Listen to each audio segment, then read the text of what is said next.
Quer dizer, tudo recaindo sobre a base de consumo, fazendo do sistema tributário um sistema tributário absolutamente nada transparente, porque não se sabe quanto de tributo está embutido numa garrafinha de água mineral. É 52% do preço da água mineral, da garrafa de água mineral que é tributo? Quem é que sabe? Quem é que sabe quanto de tributo está em cada um dos produtos que nós consumimos? Quer dizer, um sistema que tributa excessivamente o consumo, tributa menos não o salário, a renda do que deveria tributar, tributa menos o patrimônio do que deveria tributar, o imposto sobre herança, talvez não o imposto sobre grandes fortunas, mas o imposto sobre herança teria que ter um tratamento todo diferente do que tem. Pois bem, a proposta que está no Congresso Nacional responde a tudo isso? Não. Mas a proposta que está no Congresso Nacional, ela inicia um processo de simplificação, de racionalização importante.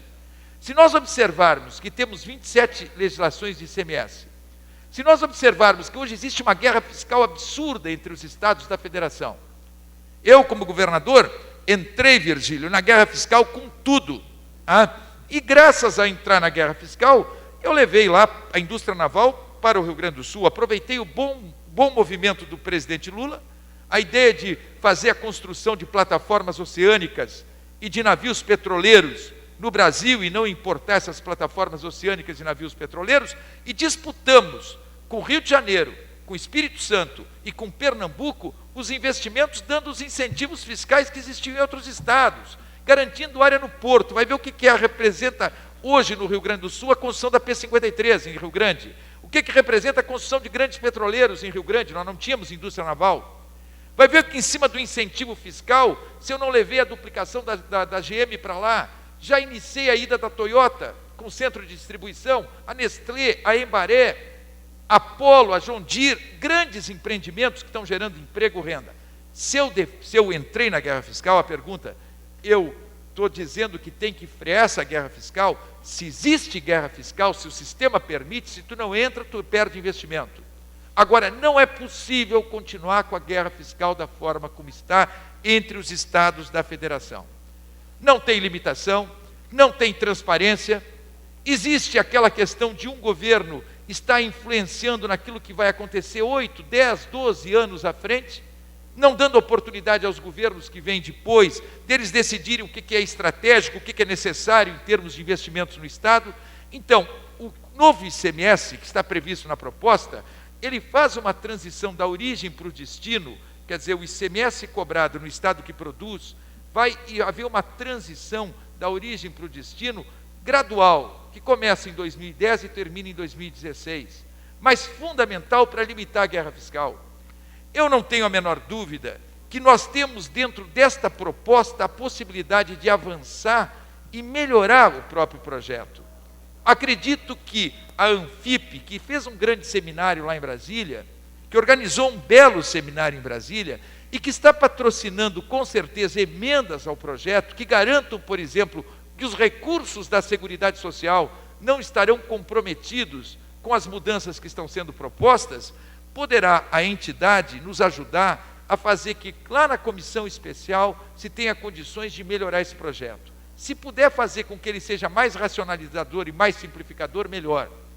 Na verdade, o sistema tributário brasileiro é perverso, é injusto, é facilitador da evasão fiscal, da sonegação, da informalidade, da elisão fiscal. Em cima de uma legislação tremendamente complexa, existe a busca do judiciário para não pagar tributo, abarrotando o judiciário de processos. Existe grandes grupos econômicos que, em cima de um bom planejamento tributário, pagam menos tributos do que deveriam pagar, enquanto o trabalhador de baixa renda não tem como fugir da tributação embutida, inclusive, nos produtos essenciais.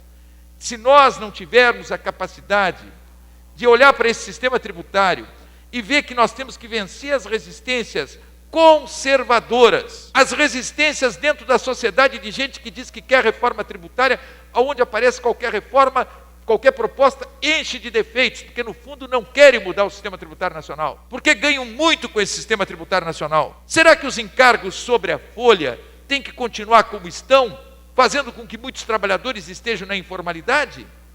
Será que nós não temos que rediscutir a questão dos encargos sobre a folha, que não signifique comprometimento dos recursos da Seguridade?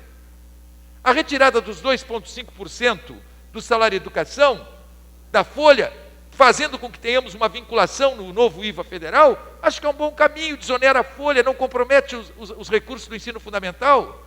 Será que o sistema S, que tem 2,5% sobre a folha, não teria lógica retirar esses 2,5% da folha e colocar vinculado ao IVA federal? Por que os 2,5% que mantém o sistema S tem que ser sobre a folha? Eu estou dizendo que isso não está na proposta, mas nós temos condições de avançar muito mais nesse projeto que está no Congresso Nacional. A proposta tem coisas boas e tem dúvidas. Se ela limita a guerra fiscal, nós temos que ter um fundo de desenvolvimento regional turbinado, comandado pela União, para desenvolver as regiões menos desenvolvidas. Hoje, o incentivo fiscal, Virgílio, não é fator para desenvolver a região menos desenvolvida. Eu tenho andado por esse Brasil, eu encontro governadores, encontro entidades que defendem a guerra fiscal, achando que a guerra fiscal é o fator de desenvolver os estados menos desenvolvidos. Já foi, não é mais. São Paulo entrou com tudo na guerra fiscal. Os estados mais ricos entraram com tudo na guerra fiscal. Minas, Paraná, Rio Grande do Sul, Santa Catarina, entraram com tudo na guerra fiscal. Isso não significa hoje fator para levar desenvolvimento para regiões menos desenvolvidas. Se nós não tivermos políticas de desenvolvimento regional e um fundo de desenvolvimento regional que não esteja no comando constitucional, mas já tenha formatação deste fundo, clara, não tem como se limitar à guerra fiscal. Agora, eu acredito nesse fundo. Eu acredito que o fundo de equalização que está na proposta, que prevê a possibilidade de devolver para um Estado aquilo que o Estado possivelmente possa perder na transição origem-destino, mas o próprio fundo vai fazer a compensação, vai ter um sistema de busca, de compensação dos estados que perdem, e não é para dar de recurso maior para um Estado, a questão da mudança origem-destino. Então, este fundo de compensação, esse fundo de equalização, ele tem que funcionar bem, ele tem que ser muito bem turbinado, e não está claro na proposta.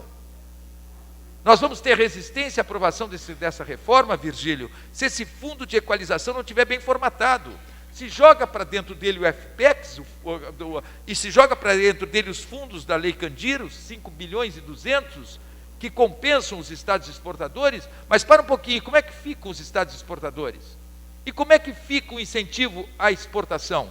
Quer dizer, este fundo de equalização, além de resolver o problema da migração origem-destino, possíveis perdas dos estados, já tem que definitivamente resolver o problema do incentivo à exportação, que hoje existe, mas não tem as compensações que deveria haver do governo federal para os estados exportadores, e existe o acúmulo de créditos dos exportadores, que é algo que não pode continuar acontecendo. Então, estas questões têm que também ser resolvidas dentro do projeto de reforma tributária. Agora, eu vou, se possível, ouvir o Virgílio, que ele pode fazer os seus comentários. Em cima dos comentários do Virgílio, dos nossos debatedores, se houver tempo até para alguma resposta que possa dar aos senhores e às senhoras, eu faria uma complementação do que estou colocando. Eu procurei apenas mostrar que este projeto que está lá tem que ser burilado, tem que ser aperfeiçoado, tem que ser melhorado, tem que ser acrescentado, inclusive através das emendas que foram apresentadas e que o prazo limite foi ontem. Nós não podemos deixar de perder, não podemos perder a oportunidade de avançar na mudança do sistema tributário. Repito, vencendo resistências às vezes corporativas, conservadoras, resistência de setores que ganham muito com esse sistema tributário. Ou a gente avança, ou nós vamos continuar com um sistema tributário totalmente diferente do que acontece no resto do mundo, um sistema tributário totalmente injusto, um sistema tributário difícil de fazer a fiscalização que deve ser feita, um sistema tributário que facilita, por isso, a evasão fiscal, com toda a eficiência que pode ter os nossos setores de fiscalização, de arrecadação. Nós temos brechas para a fuga, para a elisão fiscal, para a sonegação, pelo crescimento da informalidade, e temos um sistema tributário que, como eu disse, ele é perverso porque ele penaliza o pequeno, e ele deixa setores que poderiam contribuir muito mais fora desse processo. Então, essas correções que nós temos que buscar. Muito obrigado.